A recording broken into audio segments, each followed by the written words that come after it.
Today I'm doing something a little bit different, having a bit of a different adventure. I've got with me Tina. Say hi, Tina. What are we doing today, Tina? We are going to get Sean and bring him home. We're going to get Sean and bring him home. My brother has been in the hospital for over 10.5 months, which is insane. And he's finally ready to come home. Got a phone call yesterday while I was filming a video that you'll probably see before this. I'm not sure when that comes out, but yeah, so yeah, I got the phone call and said, hey man, you're gonna come get me tomorrow? I'm like, okay. So it's way too bloody early in the morning. My God, it's 6 o'clock. I usually go to bed about this time. The life of an eBayer and a YouTuber. Yeah, no sleep, lots of work. So yeah, we're gonna go get him. First we need gas and coffee because I am a jerk when I don't have coffee. Or when I have coffee, I'm a jerk. Without coffee, I'm a murderous jerk. So, yeah. I'm gonna go get some coffee. Tina's gonna get some coffee. We're gonna get some gas for the car, and then we're gonna head out on the road. Well, now that it's covered by some clouds, you can't see it, but the sun is gorgeous this morning. Just this big, giant harvest sun, I guess is what they call it. It was bright red and orange and hanging over the sky. And now it's got a couple of clouds in front of it, but it is so far not a bad drive. I got a little bit of coffee in me, so I feel a lot better on the whole half hour of sleep I got, which is about normal for me. But yeah, it's a nice day through the country. So we're right outside of Chicago. We made it here. We still got a little bit to go, probably another 15 or so miles. Well, not at the moment. I don't know if you can see it in the camera, but you can see the Sears Tower or Willis Tower, whatever it is, right behind those trees. I could see it for a second there, but yeah, we're getting some heavy traffic because it's 8:36 and it's rush hour into Vernon in Chicago on 290. Good God, I hate driving at this time of the day in this traffic, but that's okay. It's fun. Yeah. I've had way too little sleep. But yeah, so yeah, we're right outside of the city, and let's see if we can actually get a glimpse of the skyscrapers here in a second when we come around the corner. Big graveyard, or cemetery. It's a graveyard when it's attached to a church. I had one of you viewers corrected me on that one. It's a cemetery. It's a graveyard when it's attached to a church. But yeah, you can see the Sears Tower right there, behind my finger. Yeah. Just behind the billboard, you can see the top of it, but I can't zoom in because I'm driving. Ooh, nice Porsche. Okay, so yeah, we're almost there. Now we see some skyscrapers. Yay! Got the big old skyscrapers. Got traffic. I shouldn't be filming and driving, but the camera is in a secure place. It's not in my hands. Really, it's not. But there you go. So you can see some skyscrapers. You gotta love Chicago. Such a beautiful city. So we got here, now we gotta wait because for some reason they don't have Sean discharged yet. But that's okay, I gotta sit here and watch all the stupid people drive in traffic because nobody can drive. Oh my God. Yeah. So we're just gonna sit here and wait, and he'll be down hopefully soon. Yeah. The fun of hurrying up to wait. It's like I'm in the military again. Oh yeah. Yay. He's finally on his way, Tina. How do you feel? Exuberant. Exuberance. About damn time. We've only been waiting for like 40 bloody minutes. But you know, hospitals, this rush hospital. Well, they don't seem to rush, do they? We'll see him in a minute. Well, looky there. Sup, dude?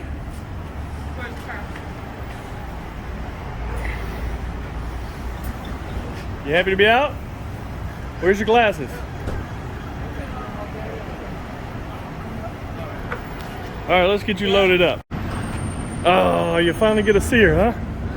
You want to get in the car? Yeah. All right, let's get in the car. Front or back?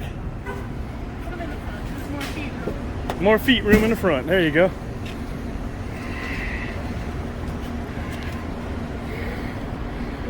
All right, got him in the car. We've got one step forward. So we got Sean in the car. We got out of the stupid places to drive, so now I'm driving down the road, and yeah. So tell us about what happened, Sean. How long were you in the hospital? 10 months, 2 weeks, 4 days. That's insane. So why were you in the hospital that long? Well, it started on my birthday. I had a surgery for a bowel obstruction. And that was my 10th or 11th or 12th bowel obstruction. I don't know, because I've had too many to remember. I wish it were beers. I've had too many to remember of those too. Beer. That's fine, go ahead. But after my bowel obstruction surgery, because my abdomen is so weak from all the surgeries, my abdomen tore itself open. Literally, a 10-inch incision tore itself open. And I'm going to put a picture of that right about here, so if you don't want to see it, don't watch.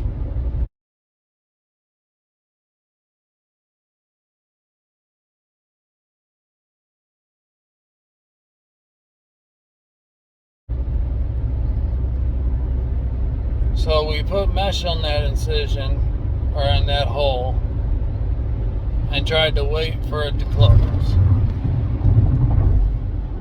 And then I had to go to a couple of different places. I went to Madison for a week so they could help stabilize the wound and give me some pouches to put on there. And then I had to go to a place called Kindred in Sycamore. If you love your loved ones, if you love anyone, do not send them to any Kindred facility in the state of Illinois. Yeah. How many times they almost kill you? Gave you wrong medication? Wrong medication. Nurses are highly undertrained. The doctors are language barrier to the point that they were giving me the wrong type of medication. Yeah, and then they killed a guy that was next to you. Well, we'll get to that. Okay, we'll get to that. So after I went to that Kindred facility, I waited there for a few months. And come December, they decided to try and close the wound that I had. So I went under for that surgery, and that one almost killed me. I was in the ICU for over 2 weeks. First 2 days had a heartbeat of 170 beats per minute. I couldn't catch my breath. I couldn't sleep. I couldn't do anything but sit there and wheeze. I finally blacked out. And after blacking out, learned that I was doing a lot of strange stuff and had some crazy hallucinations, some of those that I vividly remember. One of them was a little girl that would visit me in my room, and I would talk to her, but she would never come out for the nurses so the nurses could see she was there. But she would talk to me the whole time I was there. So if you believe in spirits or if you believe in really powerful drugs, one way or another, that little girl was there. And she helped me. But in the ICU, after that surgery, my abdomen tore itself open again. And this time was far worse than the first time. And I'll put that picture here, so if you don't want to see it, don't watch here.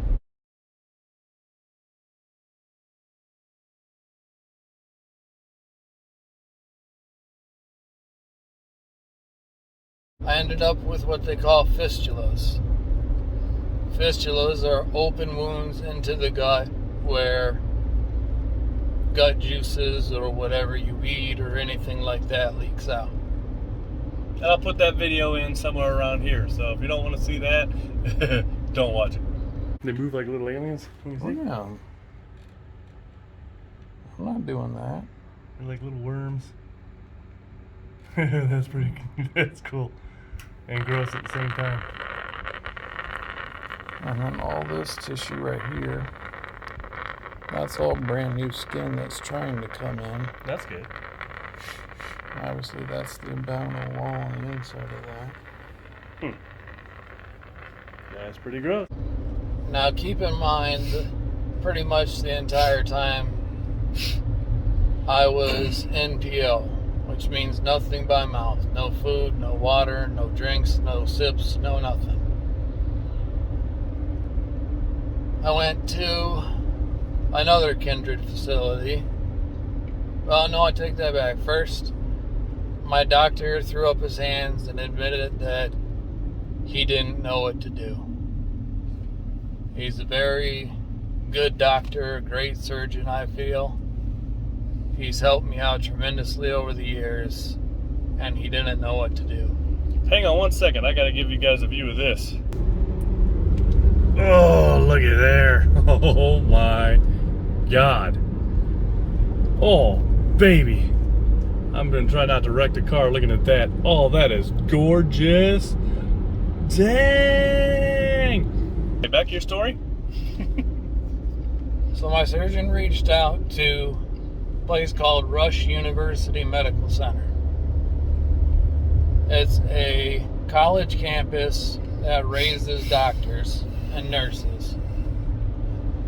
And he talked to the ostomy team there, which is what I had or what I would need. And Dr. Price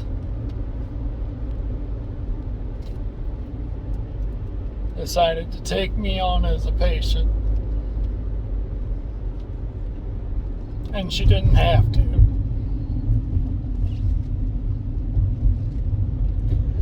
But I went to see Dr. Price. And she explained a lot about what I was going through. And how she was going to help me through it.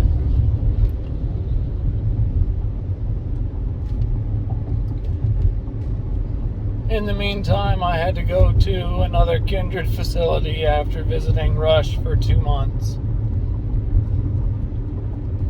And again, this was Kindred in Northlake. If you love anyone, never send them to a Kindred facility.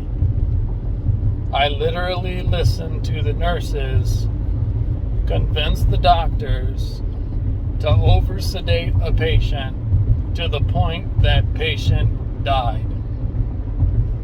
I listened to him die. He was an old man with some dementia, and he constantly was calling out for help and calling out for people and calling out for his wife because he didn't know where he was and he didn't know where his wife was. And I listened to him for 3 days. And one nurse came on and decided that it was time to sedate him. And I didn't hear anything for 9 hours.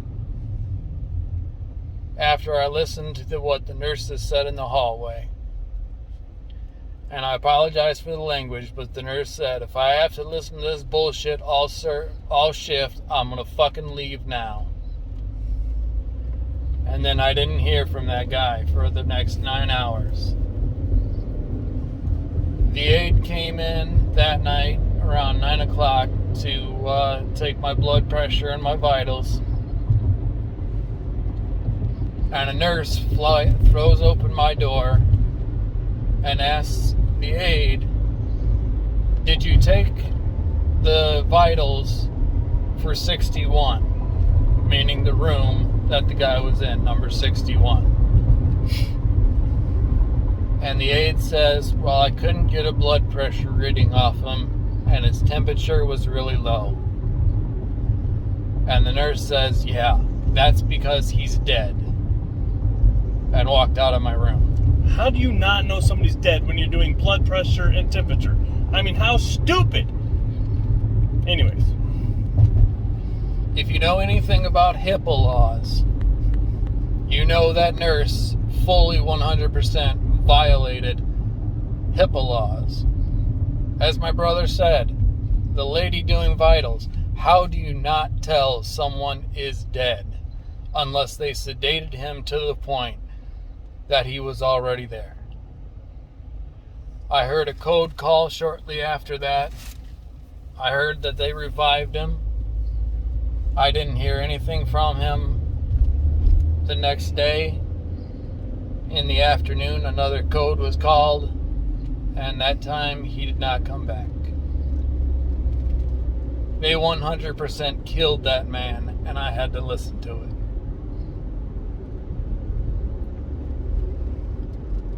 So when I called Dr. Price and told her what had happened, she brought me back to Rush. And I spent another probably 2.5 months, I think it's been, that I was there. And she finally decided that it was time to do surgery.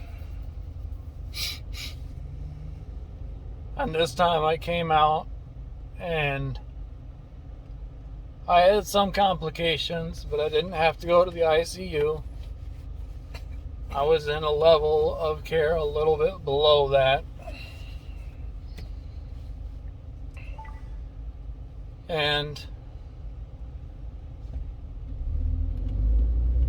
I've been recovering from that surgery for the last 1.5 months, maybe. I think it was done early June. I don't remember the exact date.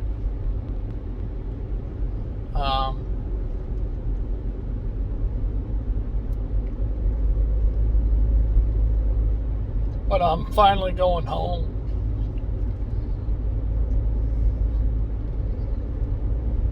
You happy about going home? Beyond words can never say. Well, I'm glad I was able to pick you up. And I'm glad you're going home. Well, Sean, you're a few minutes from the house. How do you feel? Can't believe it's Freeport. Can't believe it's Freeport. Tina, you endured my brother and I for an entire 3+ hours. How do you feel? Mentally exhausted. I know, right? We're both lunatics. But anyway, Sean, you're almost home. So, first time in 10.5 months you actually get to see the house and your cat. Oh, he gets to pet the kitty cat. He gets to pet the kitty cat. So, Oh no, I miss my booby. miss your booby. His name is Taffy. Sean calls him Booby or Bojangles.